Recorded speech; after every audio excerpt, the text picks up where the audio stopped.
and trying to connect those broad concepts to specific factual details for, UPSC essentials. Absolutely. The tension between development and species preservation is a huge focal point.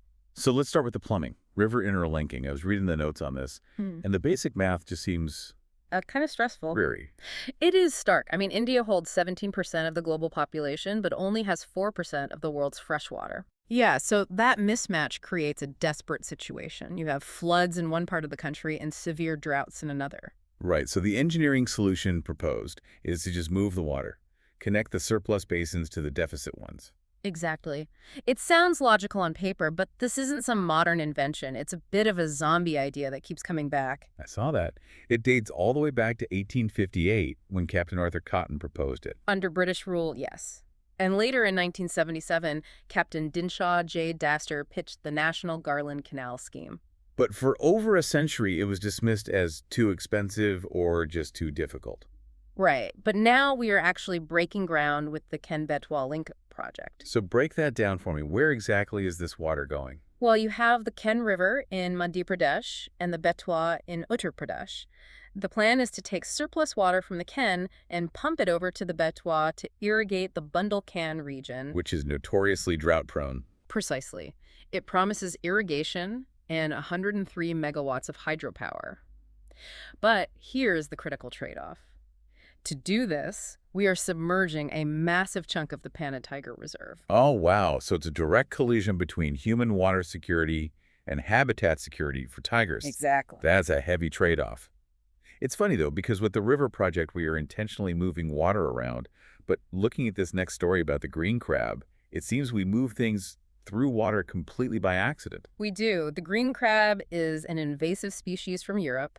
It likely hitched a ride and shipped ballast water to the U.S. West Coast and just started destroying the ecosystem there. As then something surprising happened, right? Yes. Sea otters stepped in. Yeah. Sea otters are listed as endangered by the IUCN, but they discovered these crabs are delicious. So just eating the problem. Exactly.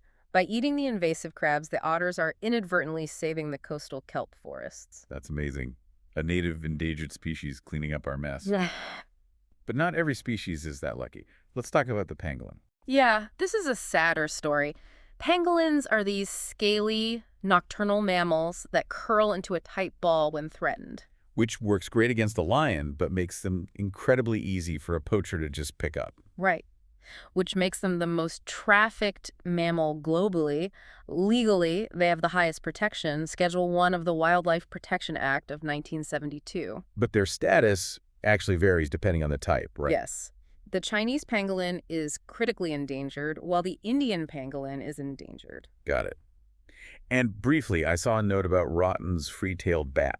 A rare win, or I guess a correction. Sort of. It was formerly critically endangered because we thought it lived in just one cave area in the Western Ghats. But then they found more. Right, in Meghalaya. Because of those new discoveries, the IUCN moved it to data deficient. Which sounds like a demotion, but it actually means we just need more info. And they aren't as doomed as we thought. Exactly. Okay, let's zoom out. We looked at the ground and the water. Let's look at the air and climate phenomena.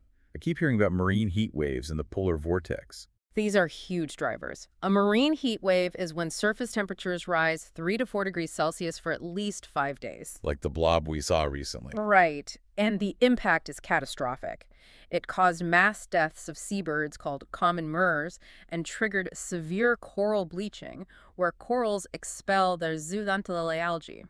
And on the flip side, we have the polar vortex. I think people just use that term for when it's really cold outside. It's more specific. There is the tropospheric vortex lower down and the stratospheric vortex, which is 15 to 50 kilometers up. And that higher one disappears in summer. Exactly. When the winter vortex weakens, cold Arctic air spills south. That is what freezes the U.S. and Europe.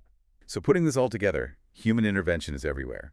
We are rerouting rivers, like the Ken and Betwa, while inadvertently spreading green crabs via ships. And altering atmospheric patterns. It definitely leaves you with a big question. 2024 was the warmest year since 1901 at 0.65 degrees above average. So as things get hotter, the question of techno-economic feasibility versus ecological stability is huge. Right. Do we double down on massive concrete interventions like dams? Or should we look closer at localized solutions like sea otters saving the kelp? It is something you really have to consider. Definitely something to mull over next time you see a massive infrastructure project. Thanks for joining us on the Deep Dive.